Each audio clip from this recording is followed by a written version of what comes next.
Up next, a conversation with Michelle Teo, who helps B2B SaaS companies with conversion rate optimization. Her unique background adds depth and value to the whole process. And I know that conversion rate optimization is a very loaded term, so I wanted to understand what she really means by conversion rate optimization. What does it do? What can it do for businesses? And we end up talking about trends, measurements, gathering data, making decisions, uncertainty, experimentation, all sorts of things for really micro businesses from 0 to 1 mil revenue to bigger companies from 1 to 5, 5 to 25, because every company, depending on their size, their income, their revenue, will need a different approach. And Michelle was the best person to talk to about this, and she didn't disappoint at all. It was a fantastic conversation. And if you are planning to dive into CRO as a marketer, as a founder of a startup or scale up, then by all means listen to this chat and let me know what you think. I think you will leave the conversation with a head full of ideas and at least some food for thought before you commit to anything. So without further ado, please enjoy the conversation, and as always, I will see you on the other side. I would love if we could start with your story. How did you get here? Yeah, it's a bit of an interesting path, and it seems very unrelated, but at the end of the day, it all connects. Uh-huh. So Yeah. I'm actually Australian. I come from Perth, Western Australia, and I started out my career as an economist. I worked for a multinational energy company in Australia, and I ended up becoming the lead economist for a $50 billion project. And it was, such an Wow. amazing experience. I have so many incredible connections and peers who I still keep in touch with to this day. But, it was very clear to me that I was not really inspired by big corporate, and that really wasn't the path I wanted for myself. I Yeah. was very, very apparent. So I was like, all right, we've got to make changes. So I this was before the digital nomad thing was like really blowing up, but I kind of saw like, wow, through tech, you can really do some pretty cool stuff. Like I was really into really interested in establishing a location independent lifestyle for myself, and I was like, why not have a crack? So I actually just quit my job. Everyone called me crazy, Oh and yeah, I bet. I packed up my bags and I moved to Bali, and I actually founded a company that worked in design and production quality management for a lot of e-commerce companies, setting up shops so they wouldn't have to fly to like Asia and Bali to sit in the factories and physically monitor their goods and things like that and get all the technical specifications written up. So that was Mhm. really great. And through that, I was really able to also fulfill my dream of traveling the world. So I had traveled to around 55 different countries, which was super amazing. And eventually, I actually ended up selling the company to an agency in London. Mm. And I'd really felt like I had established life on my own terms by then. And I thought, time for a new adventure. I'd like to move to New York and be part of the tech scene there. So I did. And so I moved to New York, and I ended up co-founding a video compression startup with two guys from MIT. And Hey. we got venture backing, and it was a really fascinating experience. It definitely did not work out like how we had envisioned in the end, and in the end we did fail, but I Mhm. learned so many valuable lessons from that experience that I carry with me to this day. And so after that experience, a lot of people in my network from various parts of the world and in New York started reaching out to me, and they were just like, "Hey, can you help with growth marketing for my startup?" And I Mm. was like, "Yeah, yeah, sure." And really organically, I just eventually morphed and grew into a small boutique growth agency for early stage, scale stage SaaS startups. And so yeah, that's what we do now. And I relocated to Paris with my now husband, which is where I am today. And yeah, it's really great. So nowadays I spend 100% of my time focused on growing early stage, scale stage startups through experimentation and CRO. It's beautiful that on the common denominator um, for all your successes or journeys and everything is basically networking and connections. And I bet that throughout all those years, as you quit the job, moved to Bali, and then started working on your own stuff, and eventually moved to the video compression startup company, that all kind of helped you build um, connections with people that now feed into your consulting business, right? For conversion rate optimization. And I think this is the beauty of it. Is that's the wealth I think that you earn as you just help other people, as you exist in the space. I don't know if you agree, but in my opinion, the agency is basically relationships. Like that. Hmm. That's how you exist. You have connections, and you seem to have done really well on that front. I must say. You mentioned that the video compression company failed ultimately, which is again nothing to be embarrassed about. That's actually that probably served you well looking back. Um, what kind of lessons did you learn from that? Absolutely. One thing that I really learned was the importance of your go-to-market motion and product market fit, and Hmm. how marketing and sales is really needed in an early stage company. So for us, we really struggled to commercialize and really reach that product market fit.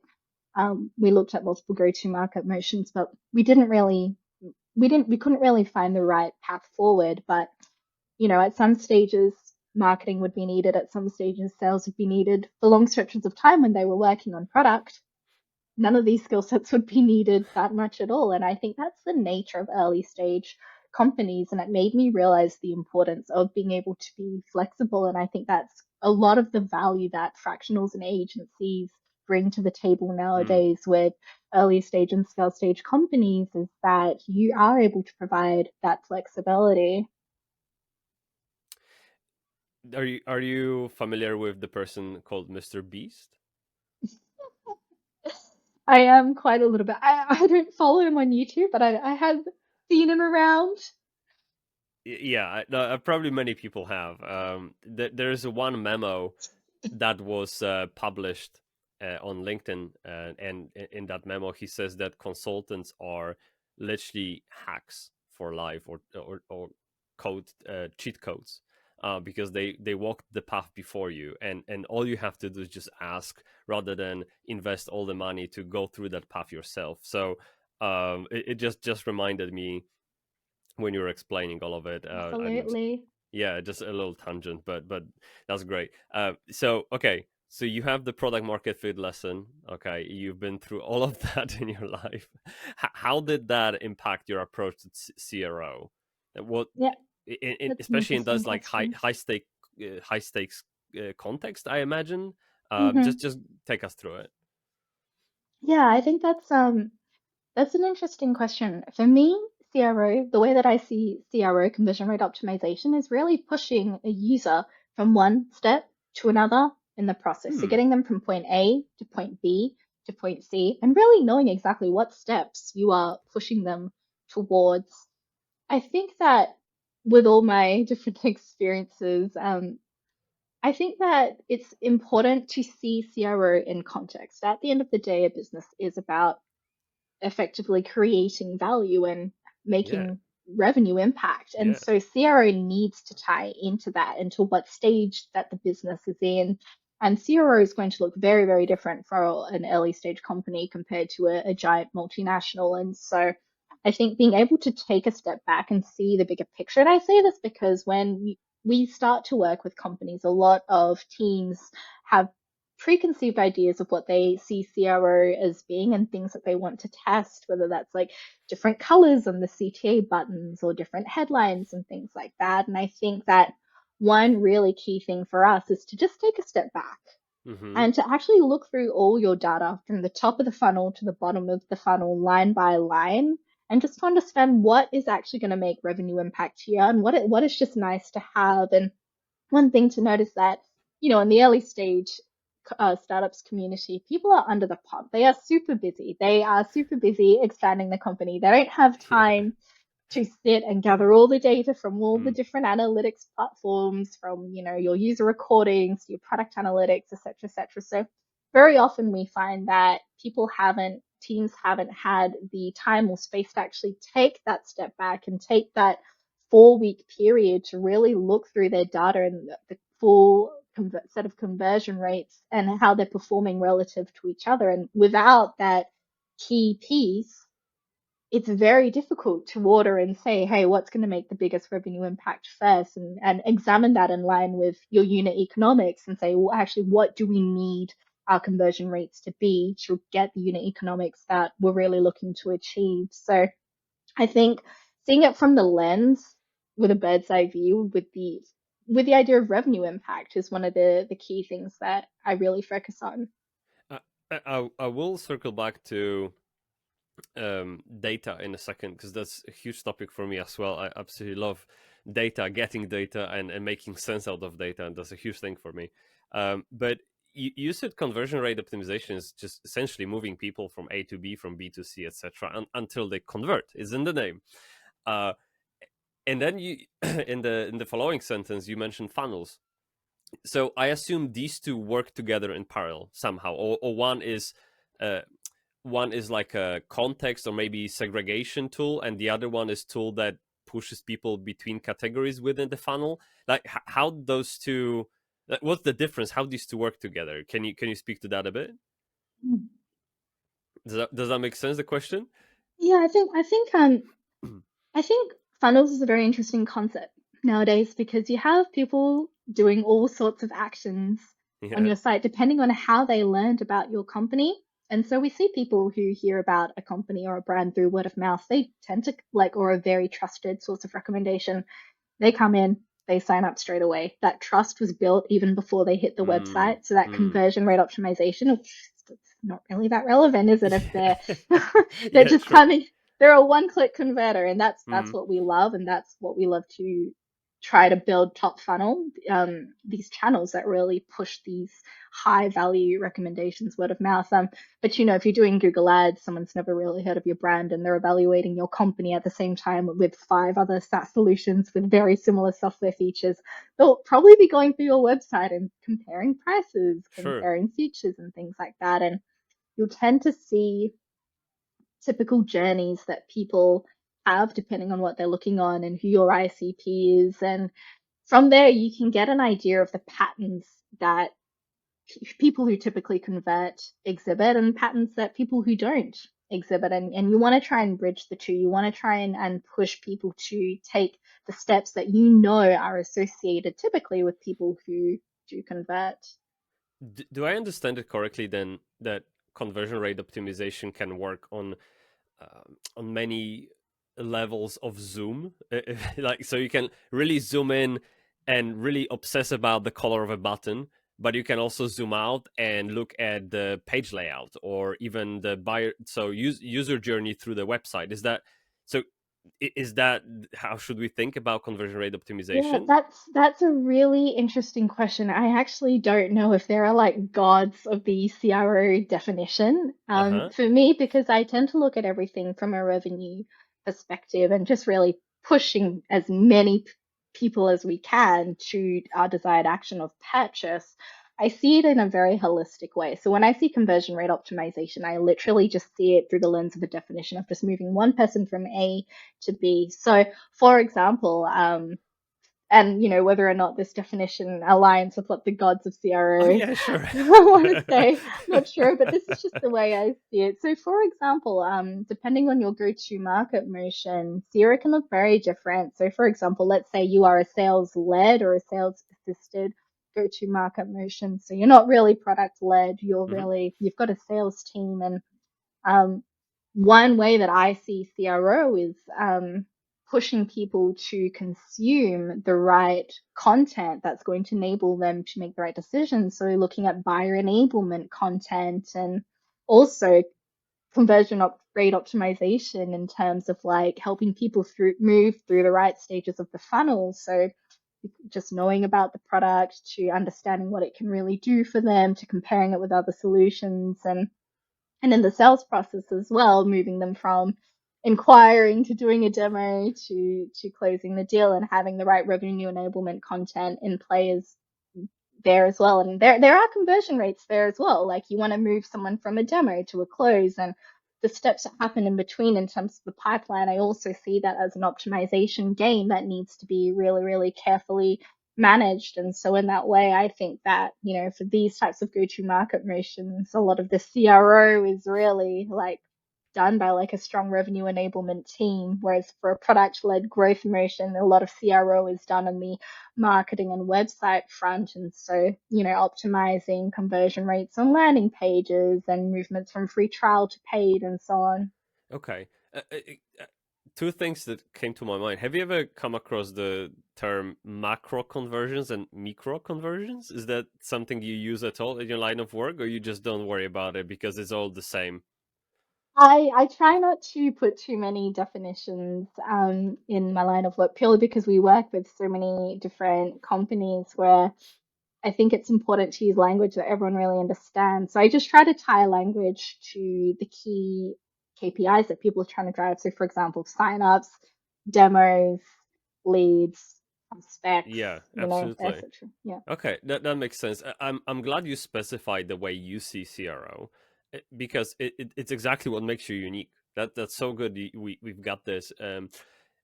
When I think about web design, and when people think about web design, we all get different definitions. I mean, some people, web design is even CRO. To some people, Mhm. web design is actually the act of coding.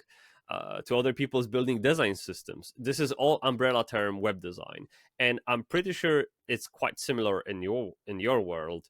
So it's very important to, as you said, tie the definition to the KPIs for people who are seeking your services, because they will know exactly what you can help with, even though the world is so vast. So that's great. Next point I wanted to mention and ask you about. I think I read that you help not only B2B SaaS but also e-commerce. Is that right? Yeah, sometimes. Actually, next year, sorry. That's okay. Don't worry about it at all. Actually, I'm gonna take a sip too. It's fine. Next year we'll be focusing purely on SaaS. So this year we focus purely, mainly on SaaS, but we do have a few clients who actually bridge in between the two. They do B2B and they do B2C, Oh, and so sometimes we do a bit of B2C work, but it's not our specialty. But it's still CRO work we have to do there as well. absolutely. I mean, they both have customers that needs moving in the Hmm. funnel, so that makes sense. Yeah, Have you noticed any differences though? I do think they're very different worlds, and there are two fundamental differences that I see. The first one is that the customer journey tends to be quite different. So for Oh, e-commerce, the journey tends to be hear about a product from a friend, hear about it from social media, or come into the product page, check out, purchase, and the decision maker, typically in a B2C world, typically you're dealing with one or two decision yeah, makers. And so your sales cycle is going to be not too long compared to a B2B sales cycle. yeah, So in B2B land, it can be very, very different. So for example, the customer journey can look very different. It's like, am I problem aware? Do I know solutions out there? Who else is going to help me make this decision? I might have a buying committee of 6 to 12 other people buying with me, yeah, and instead of like maybe a $100 or $1,000 product that I would purchase in B2C, maybe I'm looking at purchasing a $100,000 or $1 million piece of software. And so the buyer journey is completely different, and you'll be looking at multiple segmented ICPs in that buying committee who might have different challenges and pain points that need solving. And so I think a lot of CRO work in e-commerce tends to be around really good UI UX design. A lot of focus on the checkout. A lot of people bounce on that mm, actual checkout page. You know that for a fact too. And a lot of focus on really getting people to move to that upsell, cross sell, subscriptions, bundles, and optimizing the LTV and retain like that the LTV of a customer. Whereas with a B2B, sometimes you're looking at a sales cycle of 6 weeks, six months, and months. so Yeah, I was about to say it's more like 6 months, definitely. Um, you got no idea how many times I got cold feet at the checkout. So that's your role to to prevent me from getting those. And it's a totally. it's a fact that in B2C and e-commerce, you are essentially speaking with a person who holds the wallet. Yeah. And that changes the dynamic. I mean, all you have to say is, this is the product, this is what's gonna look like, this is Yeah. the shipping, this is the return policy, these are hmm the It's reviews from it's other. much more exactly. It's Yeah, much more transactional, and the CRO guidelines are fairly well known and they're fairly well documented. I think the B2B world is so much more nebulous, and B2B yes, behaviors can change as well. They do change like year over year. And so you have to stay up with that in terms of like maybe 20 years ago, people were happy to learn about products through recommendations or through researching online, and then they'd want to do that final sale in person, meet, shaking hands, having a real dinner. Since COVID, we saw that shift, and people are, companies can close $1 million deals now without actually meeting people in person. But even further now, I that's feel like true. we're entering like a era of content saturation and SaaS saturation. Like there's so many SaaS companies in each vertical now that didn't exist 10 years ago that, I think buyer behaviors are also going to shift again next year to as a response to this. I really like this contrast, transactional and nebulous. That's very nice. Well done. Really cool. uh, okay, so that's I guess that sums up the e-commerce part. We established is rather straightforward, and today's talk is more about B2B SaaS. And I'm glad you mentioned the sales cycle. I have B2B SaaS web design agency, and I can see that we sometimes get clients 6 months to even 12 months after the initial inquiry. And it's tough. Like, I mean, to sustain that deal, and just to make everyone on the clients end happy, and just to be on top of things. I mean, because things fade away. Like, you might Yeah. have CRM, Time kills etc. deals. Yeah, exactly. Yeah, exactly. Like, I mean, I think April Dunford said that 40% of deals fail to indecision. And you being an external partner, I mean, you can only influence the company so much. Like, I mean, that's all you can do. You can answer questions, you can chase them up, but I mean, you can't hold their hand all the time every day just to learn what's going on. Absolutely. I Wh- mean, as they say, you can't convince someone that they're sick and to go to the doctor unless they actually think they're sick and they're going to take themselves to the doctor. And so I think there is an element of that in these deals. yeah, yeah, definitely. In websites, and I mean, where most conversion rate optimization happens, are put in a very tricky position, because, as you said, the sales cycle in B2B, the length of it stems from the fact how many decision makers on the client side exist. How many people have the power to veto the deal? How many people have to sign off? Financial strategy, marketing. I mean, sales, like, hmm crazy number of people. As you said, 6 to 12, and I actually, yeah, I second that statement easily. Um, how do you? Where do you even start to optimize the website? How do you find the problem? Like, as in, maybe which stakeholder isn't happy with the information on the website, or what's the thorn in the neck? Like, Yeah, yeah. can you speak to that a bit? I'm lost, and I don't even know where to put the finger on it. Yeah, no, I understand. So I think just to draw a delineation, once they're through the door, and you've got their email, you know their name, I think that's really part of the sales and revenue enablement Okay. team's domain, although like, a lot of support can be given there. But they've got their own strategies and tactics to move people through their pipeline. But in terms of the website, let's talk about that, because when you have a sales-led go-to-market motion or a sales-assisted go-to-market motion, you will be probably speaking to an ICP. That this ICP, let's say they're a decision maker, they're a product lead, they're a marketing lead, they're a dev lead, whichever. Yeah. They might have a lot of different preferences in the way that they like to consume information.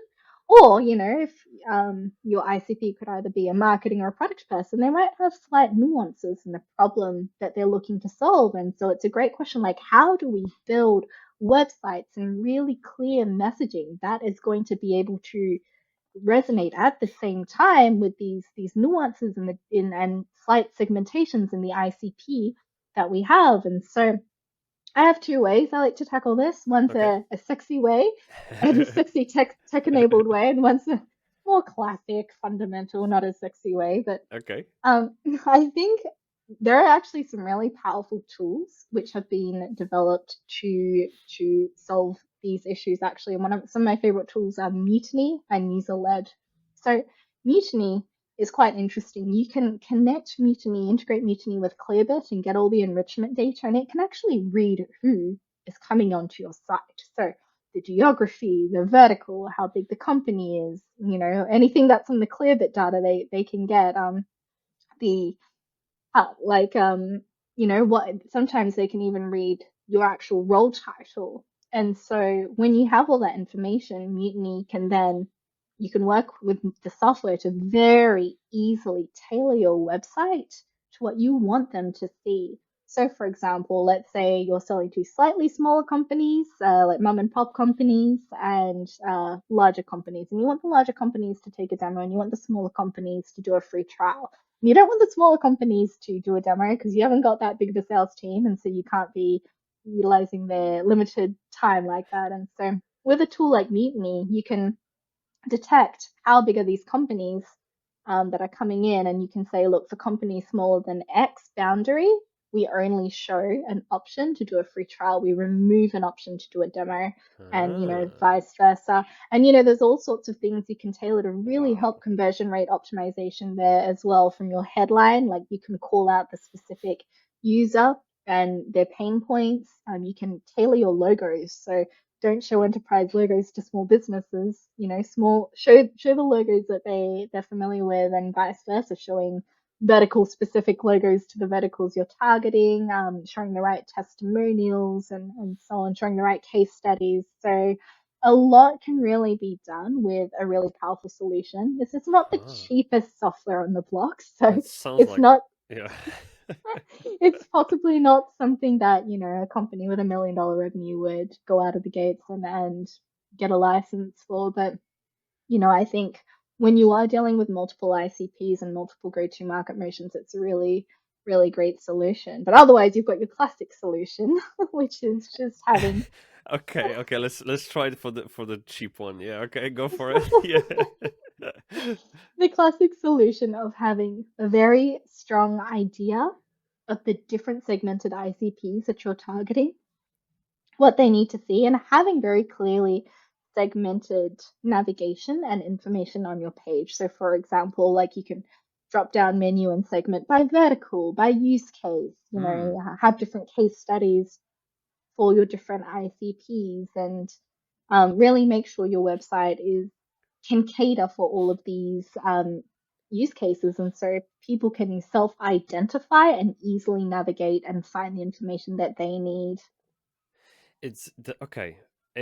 With the sexy approach, I think you mentioned uh, you have two tools, and you mentioned Mutiny. Did I miss the second one, or was it the clear Mutiny and user led. User led. user led? User led's mainly for ABM motions, I would say. So when you're targeting large enterprise accounts, I think Mutiny is a little bit more flexible if you've got a PLG and sales assisted growth motion. Okay, I wonder how this works with the GDPR, by the way. I know we had this discussion with ICO, the Information Commission Officer in the UK, in regards to A/B testing, and you essentially can't run an A/B test without planting a cookie, and you can't plant a cookie until the user consents. So what happens is that the user sees the A variant when they land on the website, and when they accept cookie, the whole page flashes to the B variant. So now that the experiment failed, I mean, because the user saw both versions rather than just one. So I wonder how this works with the personalization tools like Mutiny. But this sounds very exciting. That this is very good. I will definitely read up on it. Yes, I think GDPR laws are still a little bit different in Europe versus the US versus Oh, I bet. different parts. Yeah, so I think we've got a bit of flexibility in other parts of the world, which we might not have moving forward in Europe. And, we're just going to have to adapt based on first party data and first party cookies as much as we can. I think so. So when we go to the no sexy version, we essentially rely on our own research and our own understanding of the market. And when you say to kind of create those the drop downs for verticals, for personas, you mean like, for example, who we work with, and then you have marketers and sales. Is that what you have in mind? Yeah, yeah, basically, like understanding I guess the key differentiator that you're going to use to segment your ICP. So, for example, if marketers and product folks have the same challenge and pain point that they're solving, perhaps you don't want to segment on that. Perhaps you want to segment by vertical, or perhaps, your solution's the same by vertical and it's going to change by role. And so you're going to, drop down and have different pages by role. So I think really understanding what makes your product what's your value proposition for your different segments of ICPs and how are you segmenting them? I think that's really, really key and really core. I think a lot of companies would guess a lot when it comes to their That rings a bell. ICP. Yeah. So we think they do this. We're Yeah. pretty sure this is our customer. Very classic. It's not common for us to walk in and start working with a company where they've got a very well researched and very well documented ICP where they know their current behaviors as of the last 12 to 18 months. And so it's really critical as well to actually just know your ICP and remove that guesswork. So we've got a very particular framework and methodology where we actually go out and we research and we speak to your customers one to one, and we have a set of specific questions used to unearth, whatever part of the CRO process we're working on. But, it's really Huh. important to understand like what is the key value proposition for them? What problems are they solving? Like what's their fears, uncertainties, and doubts? I mean, a developer and a marketer have completely different, tend to have Yeah. very different attitudes when it comes Absolutely. when it comes to things like privacy and security and things like that. So it's really key to remove that guesswork and have that qualitative data on hand. I think a lot of companies collect quantitative data, but in the world of CRO, you have quantitative data and qualitative data. Hmm. Quantitative data tells you what is happening. It doesn't tell you why it's happening. That's when you need that qualitative data. So True. you need both pieces to really have some effective implementation and execution when it comes to CRO. To me, it's very fascinating that you would conduct this kind of research as part of CRO. I don't know. How do you think about that kind of insight coming from product market fit rather than the website research? Because I know maybe is how I see websites. To me, website is essentially a storefront, I guess, of what the company is already about.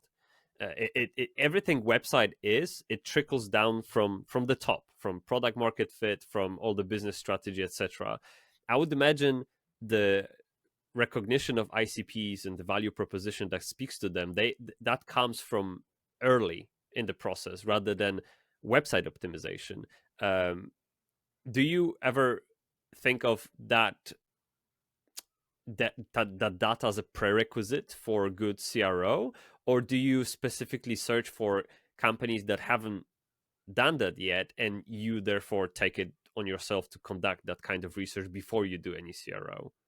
Yeah, that's a great question. For us, it's a prerequisite for any significant growth work or any CRO. And the reason is that we really need to know the key value. Well, first of all, we Hmm. need to make sure that who you understand to be your customer is actually correct, because we've done some Trust but research. verify. Absolutely. Yes, I mean, we've worked with companies before, and they'll be 5, 10, 15, $50 million, and they'll be like, okay, these are our customers. And we'll be Hmm. like, all right, let's go out and verify that. And let's actually look into your product data of who are your top paying customers, who are the guys who are men and the women who are being retained year on year, who are the companies and the logos who you love and are using the product day in, day out.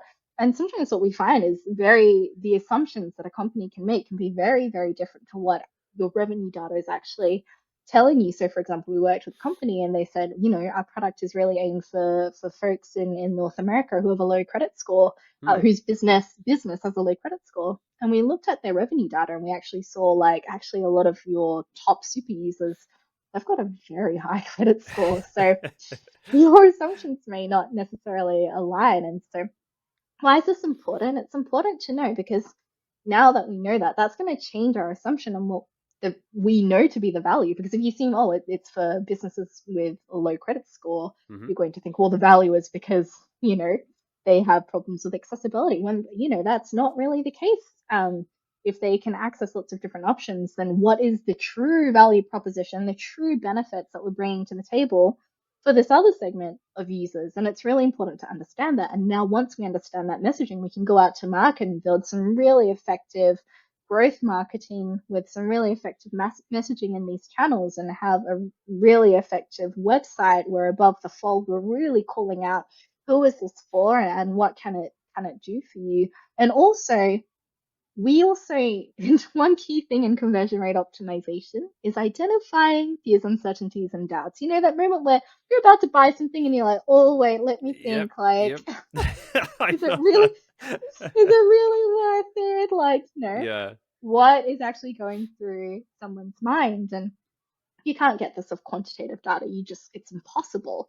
The only way you get insights into what people are really thinking, what's inside of their heads, is through qualitative data. And so we love like voice of the customer research methodologies and frameworks Mm. because we really love to focus on just asking customers very specifically, like, what's your fear here? What's your uncertainty here? What are you doubting? What is your skepticism?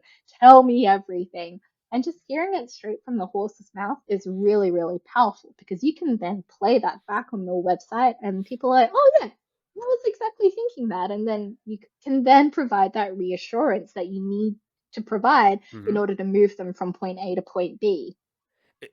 We are heading with the discussion towards data, making decisions with confidence or any kind of confidence on the spectrum, which is great because that's exactly what I wanted to dive in with you.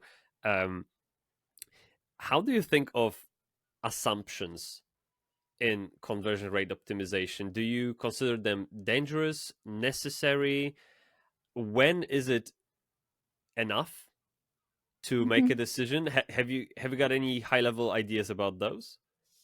So when we work with, It is okay. Yeah. Take your time, no problems. I feel the same way, but when we work with really talented founders and really talented teams with very strong business acumen, quite often that business acumen is tied to very strong business intuition. And so when you mm, say assumptions, I like to trust the intuition of these teams and these decision makers because if they've been speaking and dealing with these customers day in, day out for years, they might not be able to, articulate on a piece of paper in 7 words or less, like, like the taglines and things like that that would be necessary to attract these folks. But what they can do is they know exactly what's going on inside of their heads. So I mm, think that intuition and business acumen is a very core part of early stage companies. It's just a fact. Sometimes you've just got nothing but a very good hunch that this is the reason why, and yeah, you've just got to move with it. But when we do have data, then I think we can move away from that world of assumptions. And I do see a lot of assumptions as effectively guessing. And when we do have the data, we can remove that step of the guesswork through looking at what the data quantitatively and qualitatively is going to tell us. yeah, and I guess it's quite difficult to reach 100% uncertainty, but as long as the data moves you towards 100% certainty, um, on the scale, that's great. I mean, that's exactly what you need, and I think I read it in a book, Measuring Intangibles by Douglas. I can't remember exactly, but there's something in there. Um, it, he proved that literally when you don't know anything, and he used statistics for this. When you don't know anything, almost sorry, when you know nothing, almost anything will tell you something. Yes, In a sense that when you literally don't know anything, any data is more than no data, and you exactly. should trust that data because no data is worse.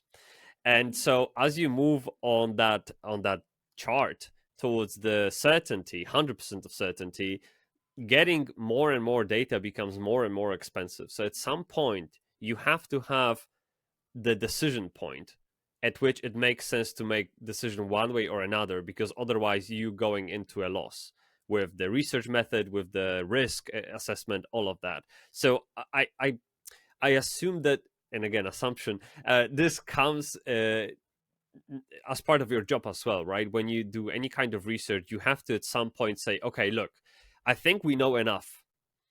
It Yeah. does that ring a bell at all? Is that something you face yourself as a challenge when working with founders? Yeah, look, I think when a business owner or a founder, a founding team has built a company from zero to like 5, 10, around 10 million in revenue, I Mm-hmm. think for me that's a point where we might not have all the data that we need, but they've got pretty solid business acumen and very solid business instincts to have gotten the business to that point. And I think we can rely on um, what we can gather from the quantitative and qualitative data, but we can also rely on the instincts of, what do we need to do next? And I think things aren't working out here. We need to focus on this part of the funnel, et cetera, et cetera. Mm-hmm. And so I think that's fine. I think as business grow larger, the 50, 100 million mark and revenue mark and more, I think that's when we do have the data to look into and say, actually, here are some things you didn't know, because the thing with data is that it can tell you stuff that you didn't know you did not know. Yes. So quite a lot of the time we'll unearth insights and teams will be like, oh, we had absolutely no idea, or no one was really looking into that. That was a bit of a gap in our assessment process.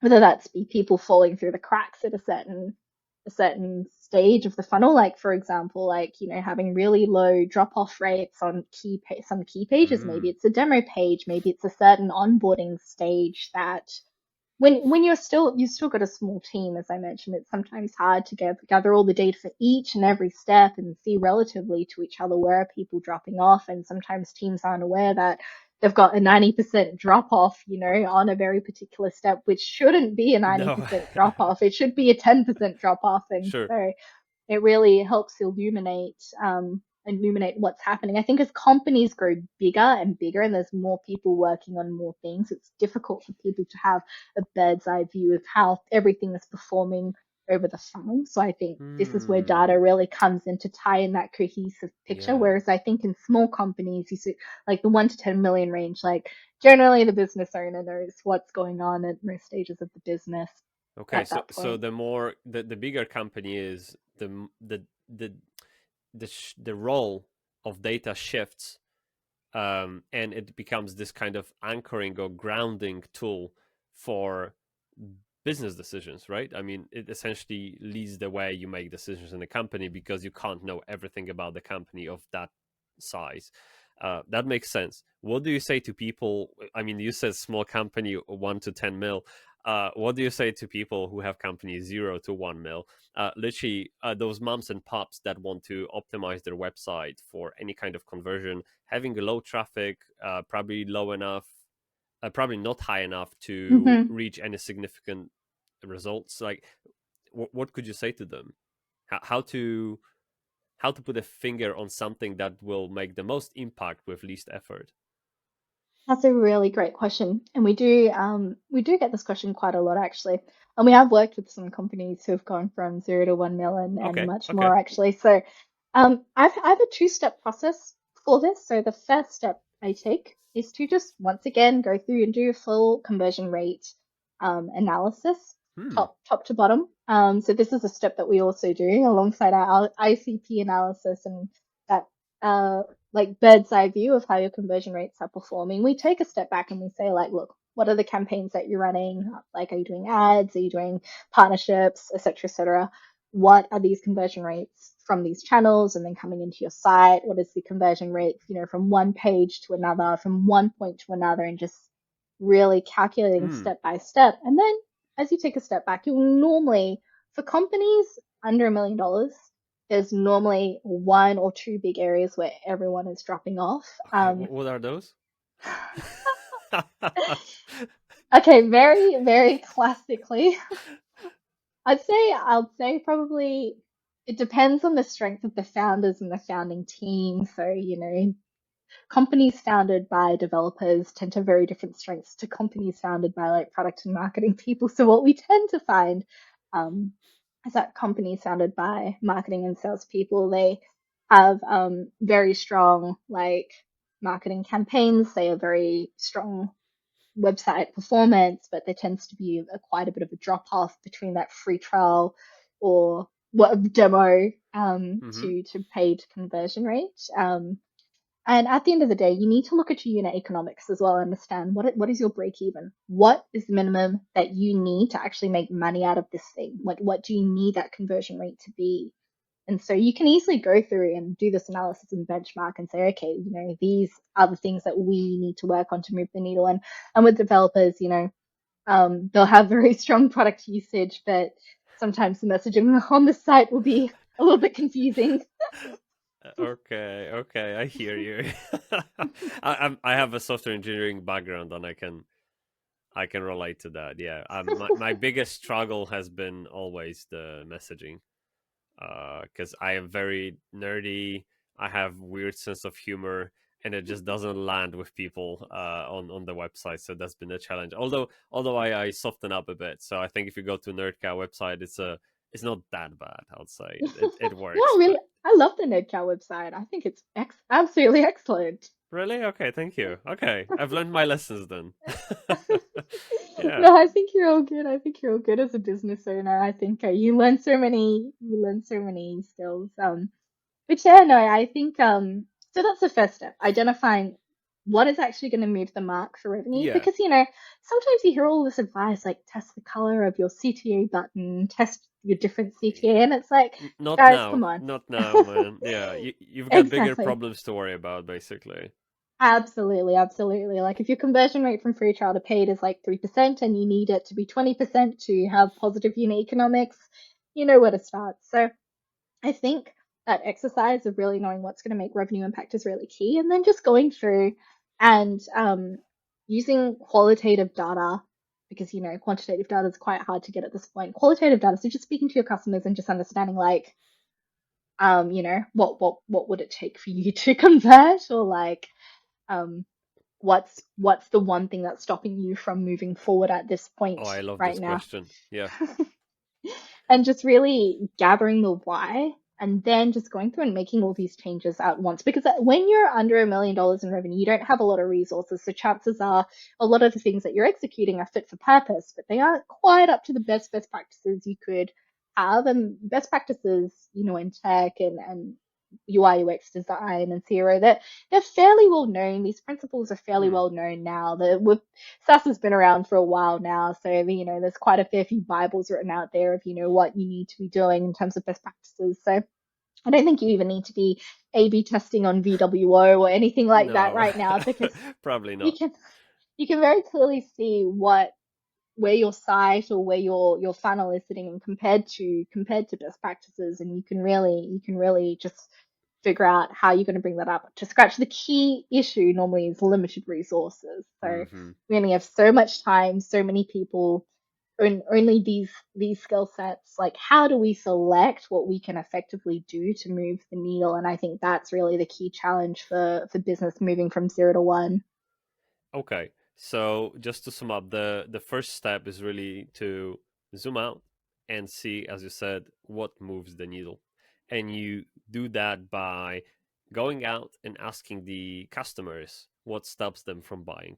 It's essentially Well, that simple. to see what moves the needle, I would make sure you also know your unit economics. And this seems really simple, but Unit a of lot of economics. yeah, a lot of teams don't quite sit down and really just say, hey, if we're acquiring users for like $30, they're staying with us and paying $90, like, or they're staying with us and they're only paying $40, and there's conversion rates here of like 5%. It's kind of like, how is everything going to add up?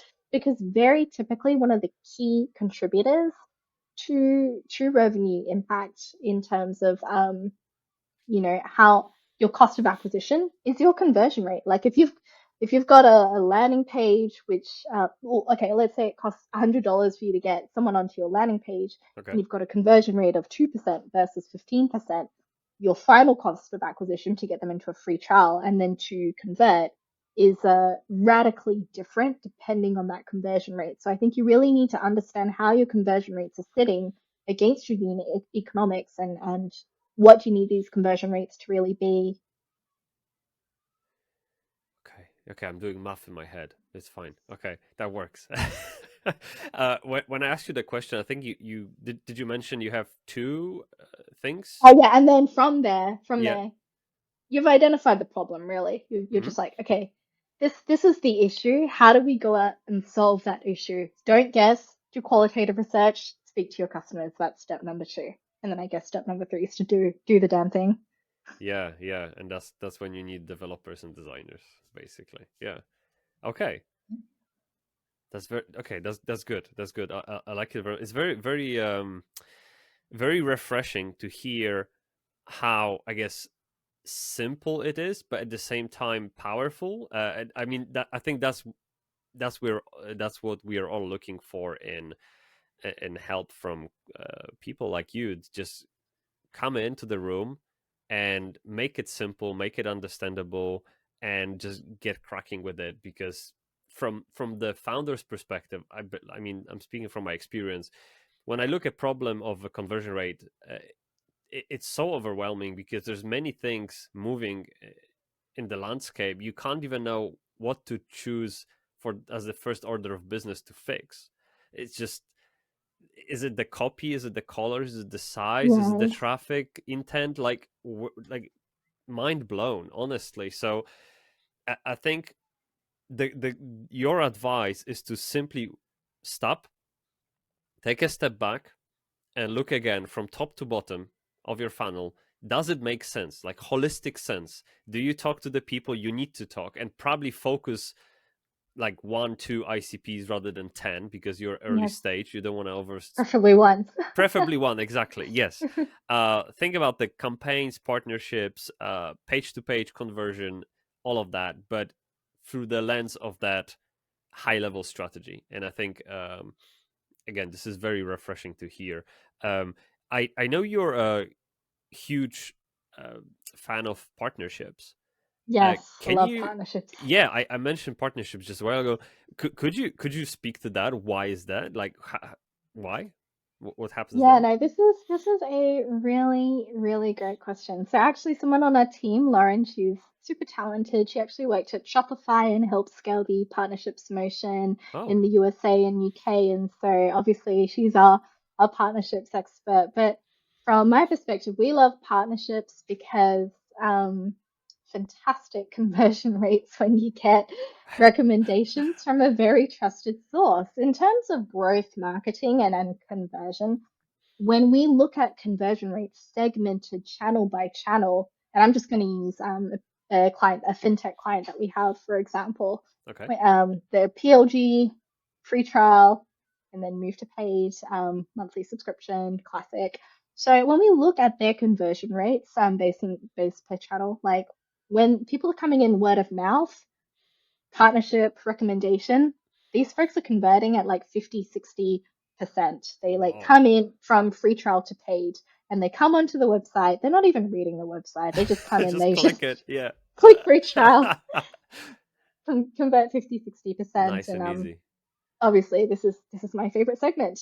And Sure. then moving down, you get folks coming in from organic SEO. They come in and they convert from free trial to paid at around a 30% um, conversion rate. And we see them come in, and they come in, they look at the home page, they click on the pricing page, they click on the about page, they click on a Yes. couple of they click around a little bit, and then after that they feel a little bit safer converting, and they sign up for a free trial.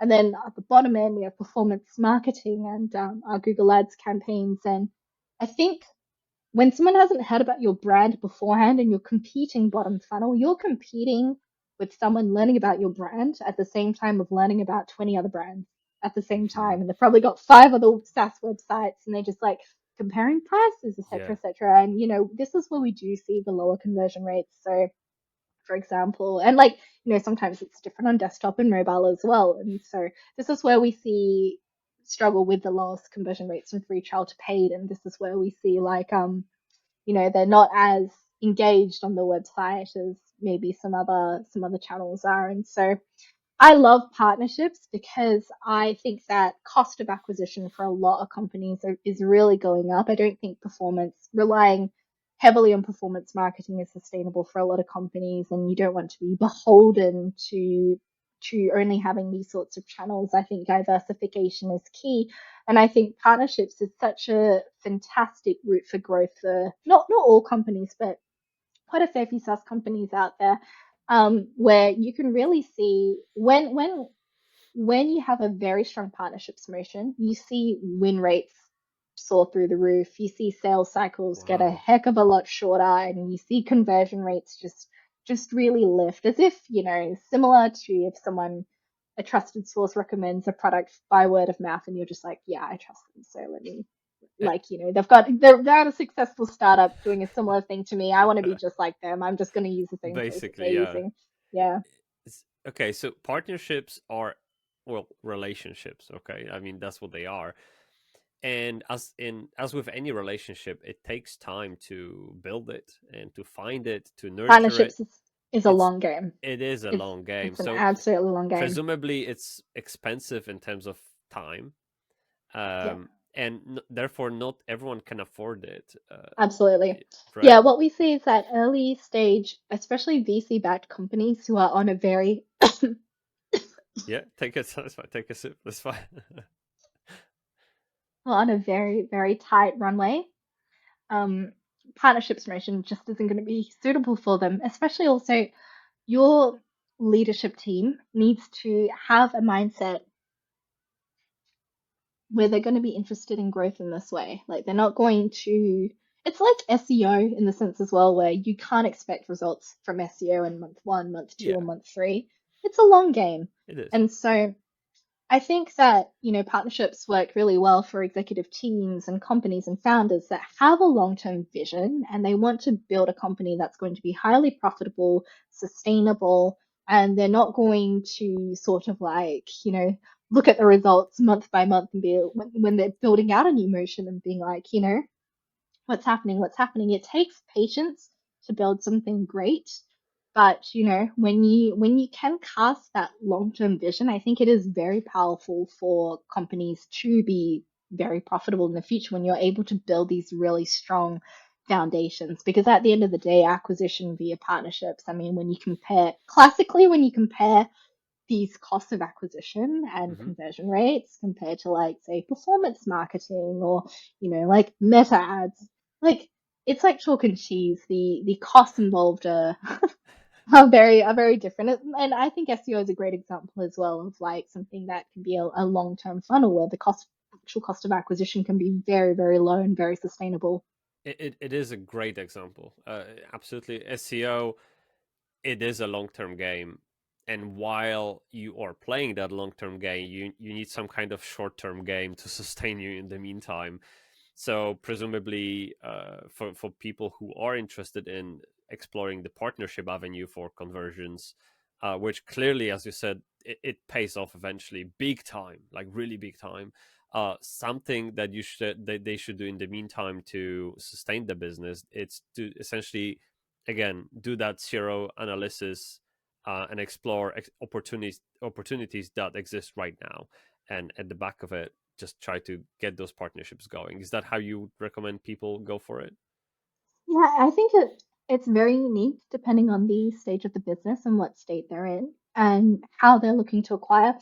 For example, we work with VC-backed companies and we also work with self-funded companies who have never raised a dime of funding in their life. And so these strategies that we employ in terms of acquisition, they're very, very different. And the cost of acquisition that companies are willing to bear can be very, very different. And so this also influences, what we would recommend, and also just what stage is the company in? Like, what existing growth channels have they already established, and what are the strengths of the team? Like, if a team fundamentally isn't is not very good at sales, not very good at relationships, and they don't have that skill set on board, and then they're probably not going to invest in hiring in that, then I probably can't recommend a partnerships route, because you need someone in house to hold and build and put the elbow grease into Yeah. nurturing these relationships. So I think companies that suit a partnerships motion are those with a long-term vision, a long-term view. They do have folks in house who are going to help hold and nurture these relationships, Hmm. and they do have, other channels that they've already built out, because that's supplying them revenue, because this is going to take a bit of time. It might not produce a huge amount of revenue on in month one, but it can really pay off. And I think what a lot of folks don't realize is that a lot of very well-known large startups have grown very, very large and been very, very profitable off the back of partnerships. I mean, um, Atlassian, Microsoft, these are two really great examples where a very large chunk of their revenue comes from partnerships. HubSpot, and then smaller companies like Gorgeous, that's Shopify, obviously, very Yeah, definitely. very significant chunks of their revenue. We're talking like these companies, we're talking anywhere from 30, 50% of their revenues Crazy. Wow. come from partnerships. And so it can lead to some serious levels of success long term, but you do need to be suited to be able to build that motion out Yeah. properly. Yeah, for us, we are partnered with WP Engine, which is, I guess, another company that has a huge revenue from that side of business. I think they have hundreds of agencies reselling their service, which is, I mean, easy money, basically. Sounds good. We talked about relationships, data, research methods, frameworks, to like crazy, crazy stuff. It would be silly of me to not ask you about where this is all going with the advent of AI. Like, what trends for B2B SaaS, in 2025 and beyond do you expect? Do you see happening? Have you got any predictions? Oh, this is such a loaded question. It is. There are so many different opinions out there. I mean, actually, one of my good friends works at Google and actually helped lead the Gemini project. And then I've got, friends who are complete AI skeptics, Oh and wow. Okay. yeah, like it's like the investment is way too high for the gain that we're seeing in terms of like the infrastructure. Like, basically we're in an AI bubble. If you look at Hmm. the level of money that's being poured into AI and the actual like commercial use cases that we're seeing out of it, they don't quite meet yet. And then I think the industry is expecting that AI will evolve and we will have these use cases which will see the commercial side of things pay off for the level of investment that's been poured in. But I think that is a big if. But, irrespective, I think every SaaS company that is a bit on the larger stage, I can see them releasing some sort of AI enabled or supported feature or new product. And I Hmm. think customers have come to expect a level of AI enablement. I think that in the future, if you I think it's just a level of like general expectation given the level of tools out there. And I think it's almost like keeping up with the Joneses. It's a competitive landscape. And, if you've got tools which are AI enabled and can do this and that, and you've got classic SaaS tools which aren't AI enabled, even if it's just the messaging and the marketing of it, I think consumers will prefer something that's more next generation. So I think that is at play as well. But yeah, I think that in terms of enabling differences and productivity in companies, I've seen a lot of studies out there. Some are saying, SaaS companies are not being able to, they're not seeing the huge gains in productivity that they thought they would see through AI tools. And then we've got other research out there saying, like, we were able to fire half our content team and replace our editor with like ChatGPT, etc., etc. So I think Oh. everyone's got quite varied experiences with AI. So I think it'll be interesting to see where the industry moves next. I mean, the only thing I know is that the level of investment that is being poured into AI is buoying the entire B2B SaaS industry up. I think it's Hmm. really, really large at the moment, and I'm just curious to see how that continues in the future, and if the bubble's going to burst, or what's going to happen next in the next few years. Okay. I think, well, from web design perspective, AI definitely helps with mundane tasks, and will continue so, doing even better. In I don't know, for example, like content creation, just the fact of content creation, it will be easier and faster to create content that is more personalized to the user that we are targeting. But I think it still remains a human responsibility to connect with that human with certain, tone of voice, phrases, maybe some kind of jargon that only human to human can understand. Yeah, things like this. I mean, it won't eliminate the need for human to create anything conversion rate optimized, but it will certainly make it more efficient and quicker to deliver. And I think that's that, like, I mean, human race has always Yeah, been that way. We've always been looking for ways to make things more efficient, faster, more absolutely. convenient, and yeah, that's what's going to happen in 2025. I think though, in terms of employing the use of AI, I've seen a lot of like mass spray and pray outbound campaigns and things like that. And Hmm.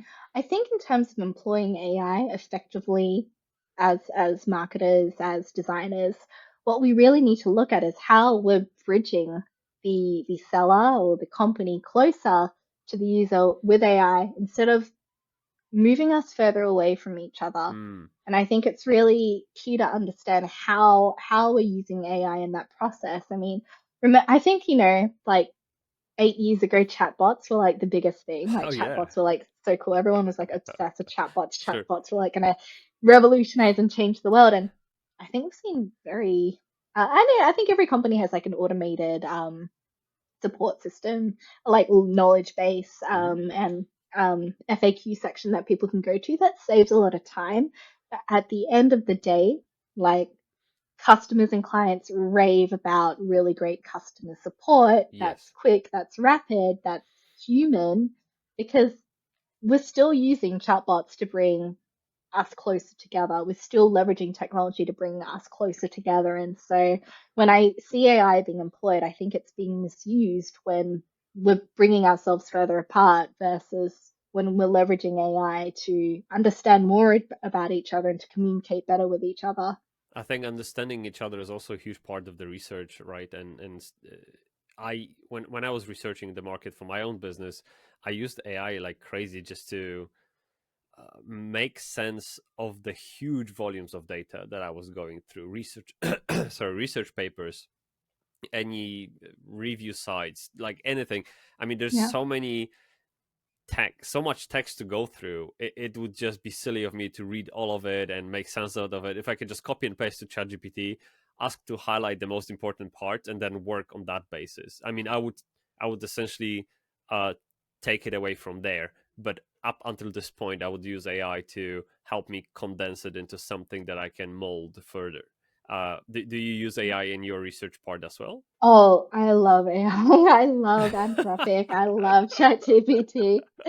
I mean, I do agree that you do need a human at the end of the day to look through things, but I Sure. think it makes the process so much faster. I mean, sometimes, okay, I'll be really honest, sometimes I'm super tired and I've got an email coming in and I'm like, how should I respond? Let me think of evaluate multiple ways I could respond. And typically it would take me 20, 25 minutes to write a Yes. well crafted, well thought out email where I've evaluated several angles that I could have responded with. AI speeds that process up so much. I've been able to be so much more effective in my own communication, honestly. And there's even small things where, like, from a creative standpoint, when we're writing copy for something and we're like, okay, how many different angles can we produce this in? Like, can we write this in a serious tone, a humorous tone, a formal tone, like a playful tone? Using something like AI to help give creative ideas for like 20 different tones of voice, for example, Yeah. Yeah. saving so much time It other than does. 3 hours of like hardcore creative work. So I think it really speeds up for me the creative process a lot because it brings all that like idea conglomeration Yeah. in like to the table in like 2 seconds, which I previously would have had to spend hours thinking wide trying to do myself. My biggest challenge with tone of voice in ChatGPT is that it doesn't have my tone of voice. And Oh, you have to train every it. time, yeah, I mean, training and learning and all of that is just very tiresome. And I mean, I've used ChatGPT for so many messages right now. If you load up ChatGPT on my screen, on the left hand side, you have all those chats that you had with it. It's like I can't even scroll to the bottom. There's so many of them, and every time I ask it to help me, I know, craft a LinkedIn hook or something like this, it Yeah. never sounds like me, and that's my problem. So I always have to take the output and make it sound like me. Otherwise, I just don't feel like it's genuine message that I post online. But It that needs your unique stamp, your unique absolutely, tone.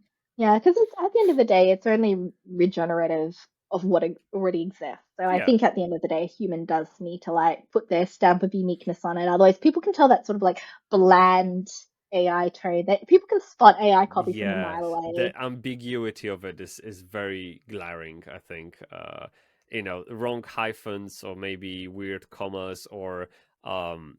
I always speak in so I always write in British English, and it would churn out American English. I'm like, no, this isn't me. So things like this, I always have to look out for.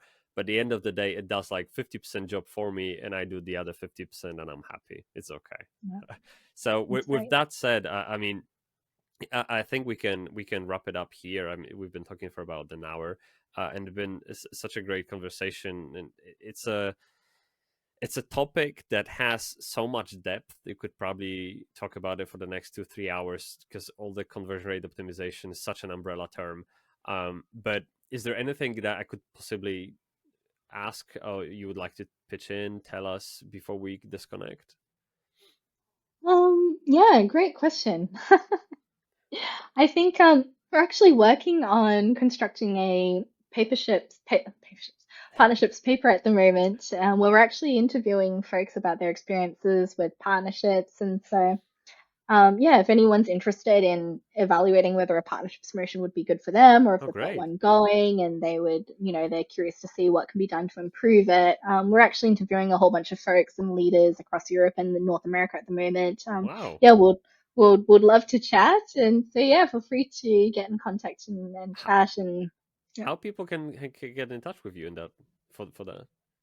Yeah, you can find me on LinkedIn. You can link it to this episode and or just shoot me an email. And yeah, we're also publishing a paper from some of the existing interviews that we've already done actually on best practices and some of the ways that we can scale from one-to-one relationships to one-to-many. And so yeah, we'll hopefully be releasing that in the next few weeks. That sounds really good. I will definitely reach out for links after the call so I can put them in the notes of the podcast episode. Okay. And I think that's really it. Thank you so much, Michelle. That was Wonderful. great. Thank you so much, Tamar. Thank you for listening to my conversation with Michelle Teo. If you liked it, please consider leaving a follow and sharing with a friend. It helps a lot. Thank you so much, and I will see you next time.